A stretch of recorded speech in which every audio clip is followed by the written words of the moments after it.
Noninkables. Hello and welcome to Noninkables podcast. We are on episode number 19 of season 2. What a week it has been. It went real quickly from I wasn't going to play any set champs and then I played into set champs. So kind of like a last minute change of plans, and then I also figured out how time works, which got me into the second one. So the first one we ended up playing in was the NorCal TCG Set Championships. It didn't win. It was in the end won by Tyler, aka Botsu.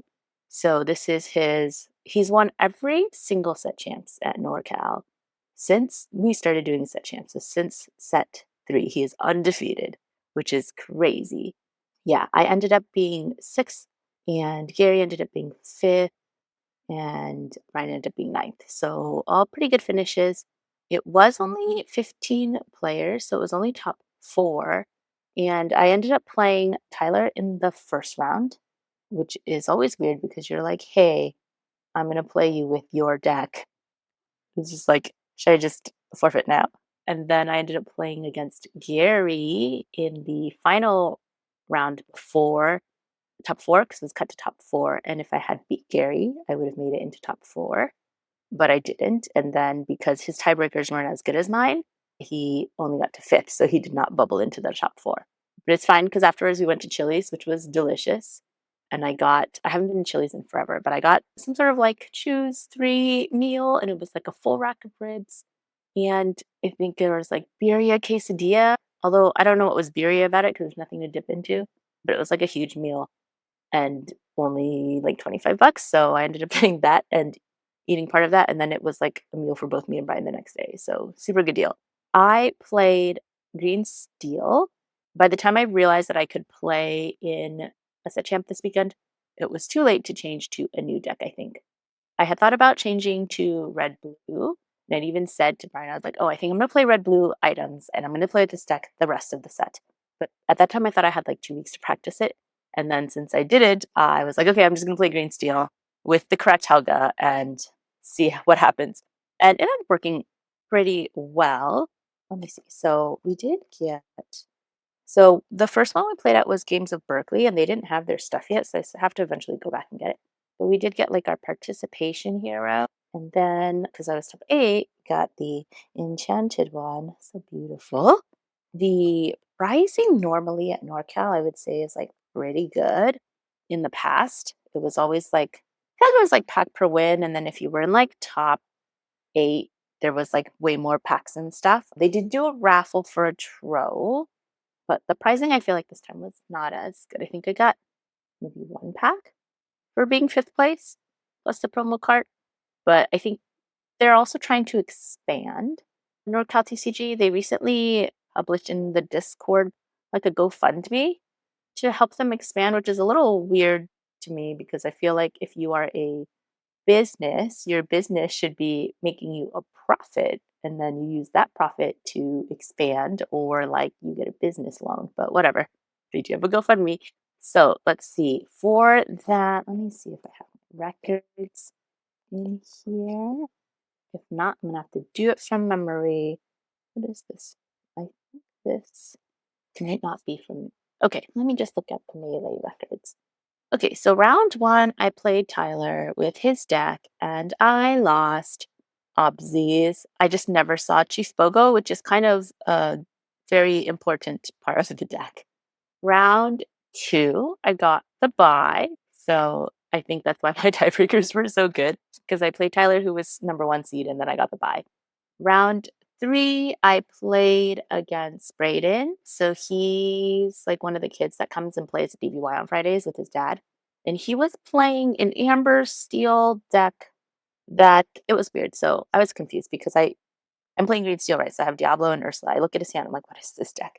It's like Steel Song, sort of, because it has some songs, but it also has Just in Time, like a Just in Time Mufasa type deck. But it also has You Have Forgotten Me, which is like a discard card. So it was a little confusing. I was like, how do I play against this? Because I don't know what you're going to do.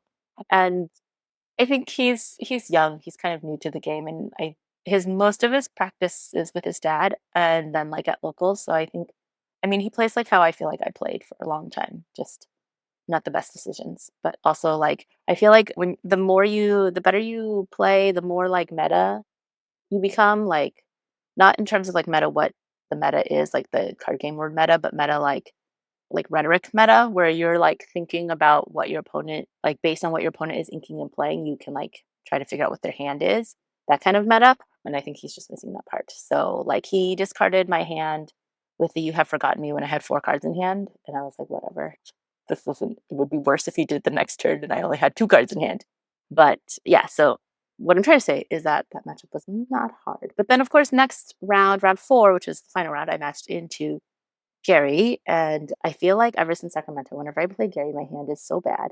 I think I didn't have like a turn 1 or a turn 2, despite mulliganing like 6 or 7 cards, and it was just bad. And then I had since we were both playing the BOGO deck, there was a point where I was like, okay, what happens?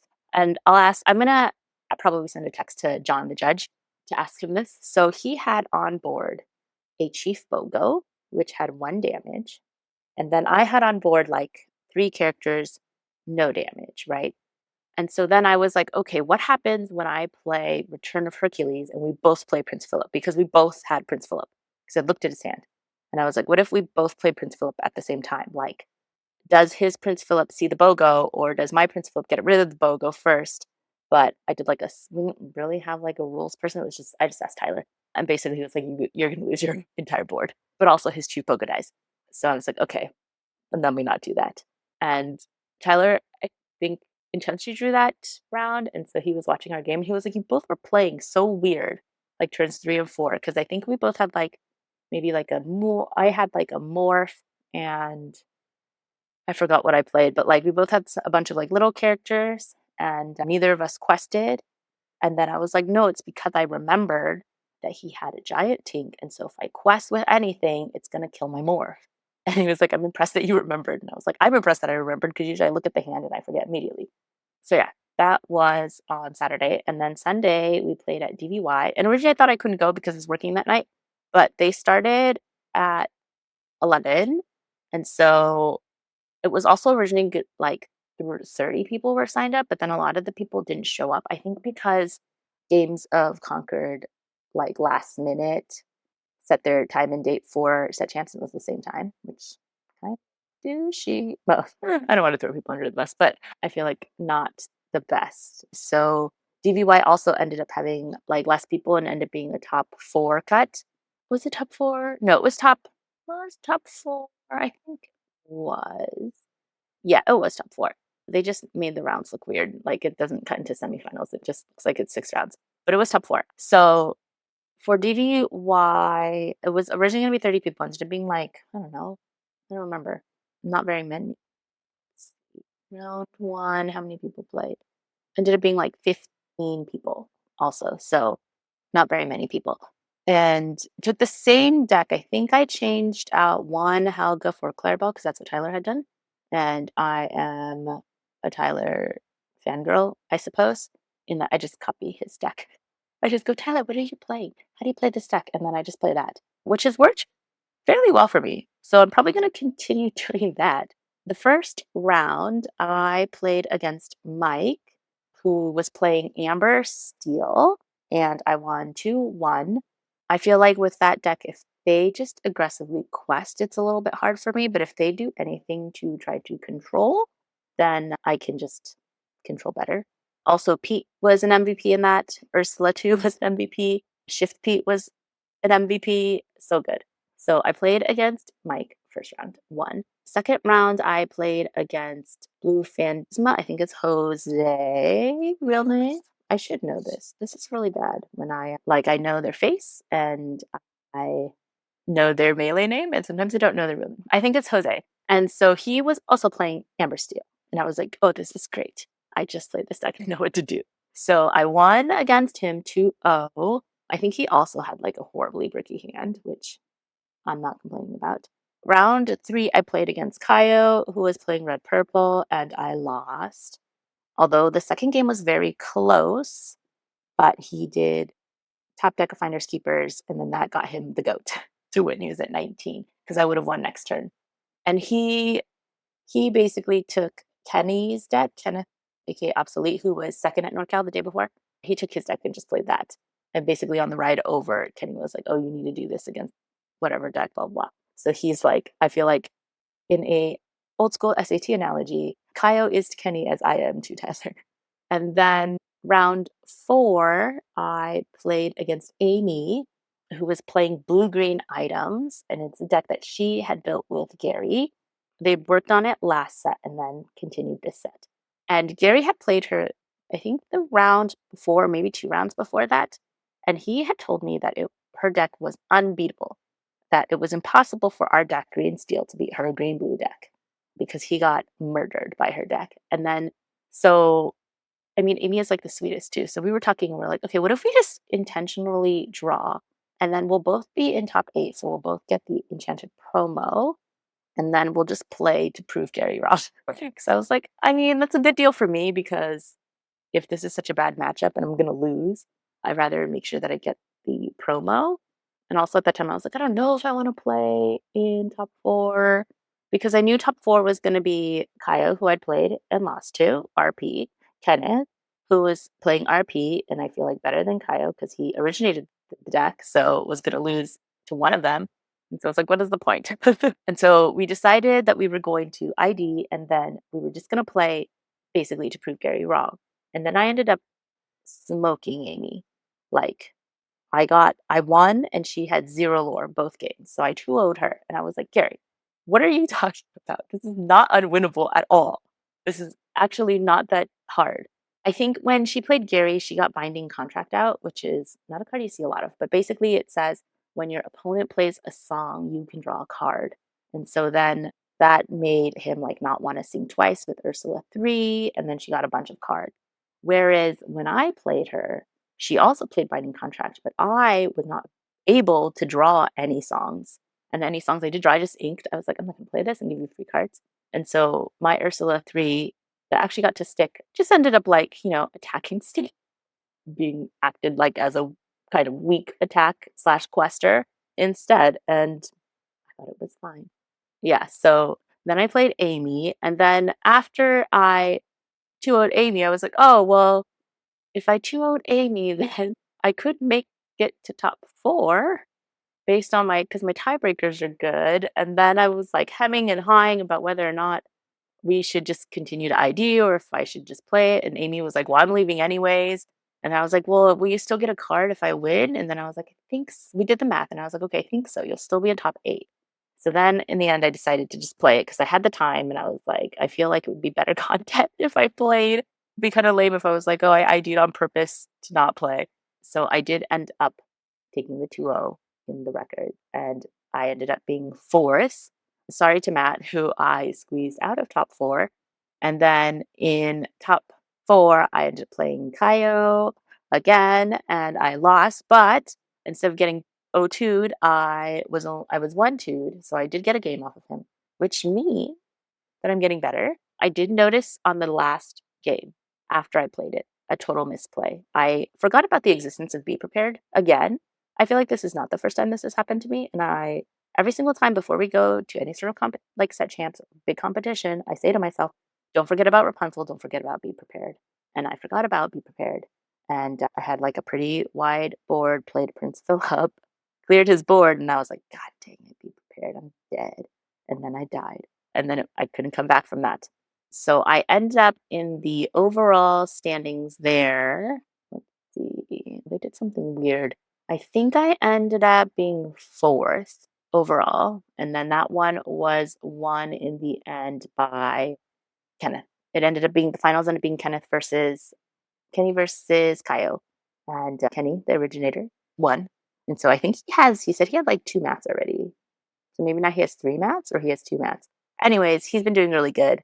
So that was this weekend in terms of set champs. We are playing in one more set champ on Sunday at Victory Point because Saturday we're going to a baptism, which I'm excited about because I've never been to a baptism. And it's a new experience. And also all the stuff about the new Pope makes Catholicism seem pretty cool since he has like a DJ. I grew up basically atheist. I don't know. like some Confucianism. It's not even a religion. Sprinkled in maybe some Taoism, not, but like lightly, some Buddhism lightly. So I'm always interested in to see these things that I'm not a part of. So doing that on Saturday, and then VPC on Sunday, which is going to be best of two. So I need to work on winning on the draw. So my goal this week is to practice seriously, which I have been doing. I'm practicing a little bit more seriously, playing best of three instead of best of one. And I think it's been going good. I have been building my Legos, so I wanted to show you guys. Sorry for the people listening and not watching. It's going to be some visual content.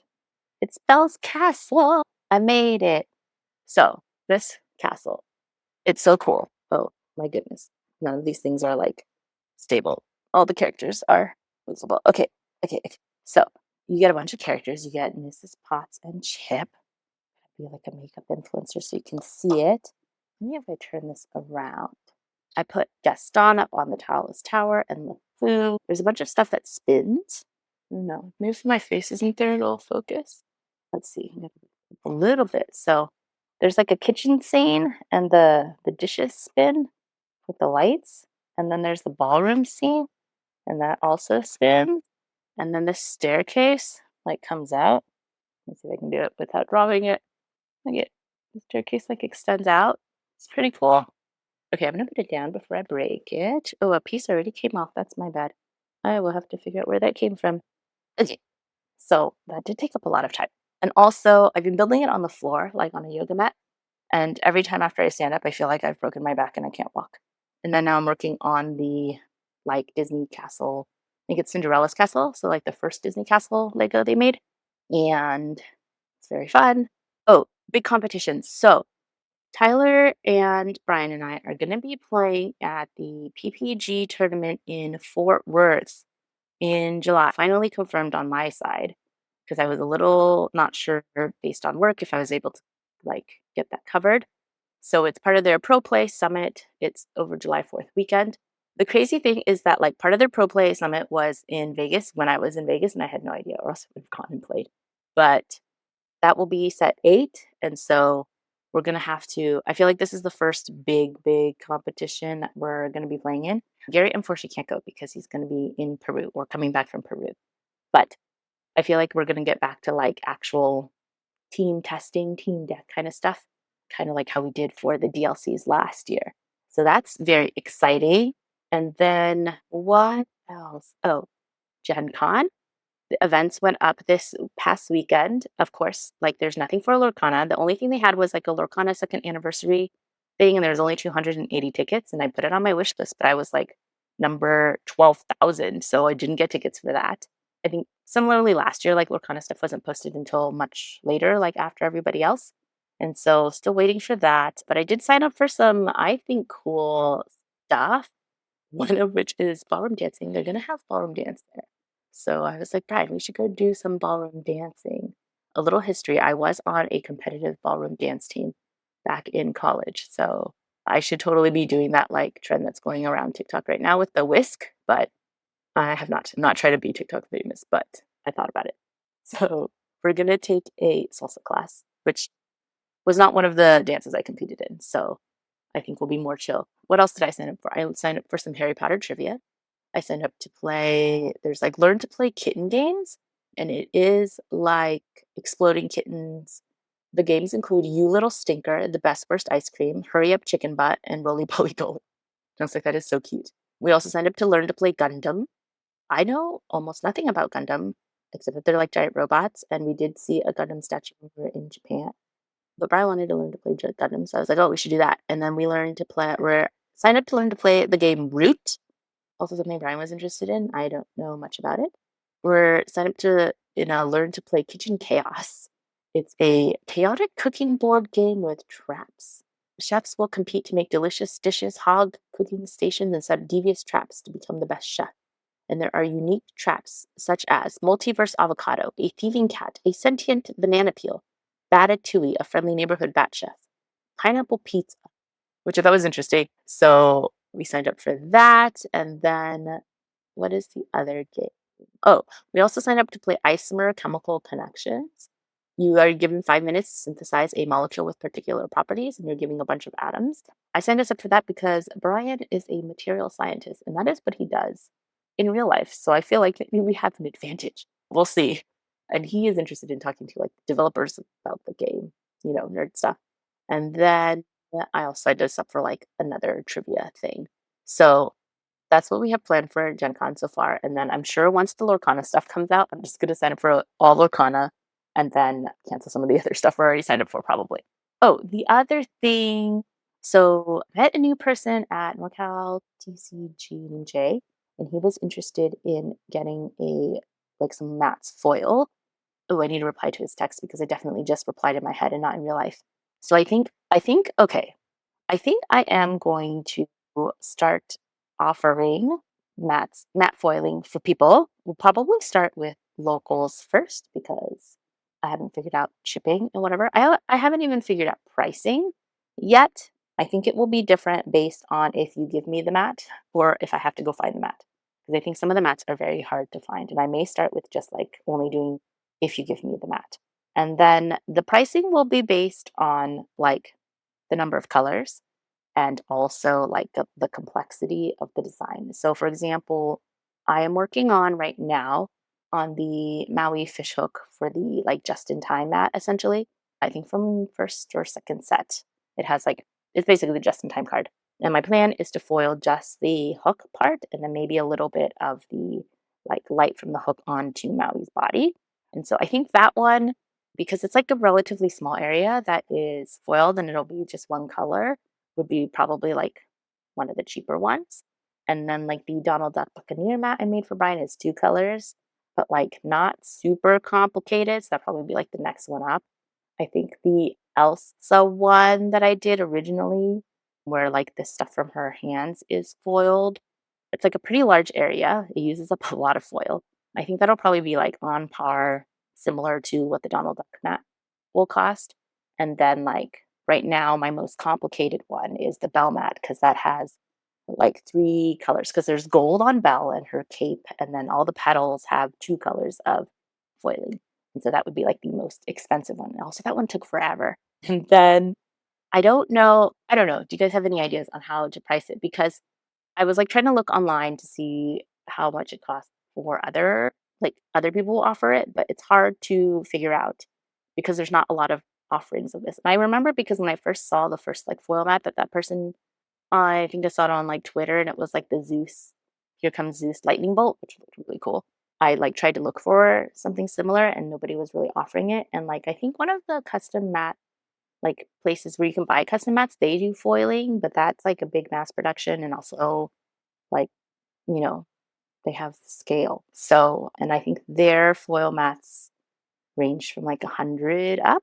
So, I don't know. I don't know what the pricing will be. I'm still trying to figure that out. Also, because like I want to price it so one, I'm not losing money, but also two, I want to price it that like not too many people buy it. I guess I could just limit orders because I don't know how much time I will have. It's more of like for fun project. So right now I'm just working on stuff for friends, I suppose, and like locals. But that will be, I think that will be something I will eventually offer as I look to expand into other niches. Because, that right now I feel like there are a lot of videos from various creators, but they've been sent all the stuff from Robin Spreader, which I have not, which understandable. I feel like those people are way more active. They're always like casting on ICL and whatever and that kind of stuff. Whereas I kind of do what I want. And I post this podcast weekly as much as I can. And then I do some fun videos here and there. So it's definitely like a side thing for me. And I'm not trying to make it full time. Although I guess that would be cool. But I don't think I would be able to replace my current salary with Lorcana content at all, considering currently Lorcana content generates $0. So I am kind of trying to find a fun niche somewhere else. And I really like doing arts and crafts. So I was like, oh, this will be a good thing for me to explore. So maybe if, I'm trying to think, maybe I'll post some pictures of my current mats on Instagram and we'll see. I will be expanding into that part, I think. Although I feel like on this podcast, I have all often said, like, oh, I'm going to do these videos and then I don't do them. That's the ADHD. Like, I did one video of amber Chinese cards and then I haven't done any others. And that's on me. Sorry, guys, if you were waiting with bated breath for that. I'm sure that eventually I will do that, but currently that is not my interest. And so the content is just flows towards the interests. But I think the foil mat is something I'm probably going to work on it today. So the current one I'm working on is giant Tinc, and then oh, I wish, okay, so I really wish I had two stitch mats because I think the stitch mat is like a wonderful mat to foil, but I'm too scared to foil my one and only stitch mat. But I was thinking about foiling the Gen Con mat from last year. You can kind of see it like right there. You can't see it because it's blurred and I can't figure out how to turn the blur off onto script, but it has like all the different colors, ink colors, and then like a character for each. So I think that would be cool to foil. And then I'll probably do the scar mat since I have more than one of those. So I think that is all I wanted to talk about for this week. So we have one more set, champs, and then it will be set 8. I did pre-order some cards online, but then they're not going to get here until like big box opening at least. And then we haven't heard very much from our local game stores in terms of what they have, in terms of availability for cards, in terms of like release events. So I don't know what's going on there. I usually buy cards from DVY, so if they have cards again, I will buy cards from them. And then the pack openings for the shorts will switch over to set 8. Yeah, that's it. I am planning to post a video of basically me reading through all of the cards because I need to do that.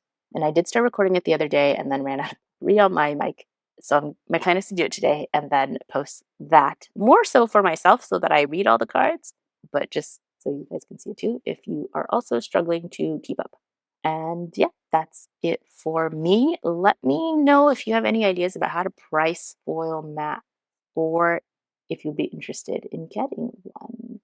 Okay, that is truly it. As always, keep shuffling. Hopefully, you don't end up with a full handful of non-inkables like me. All right, bye.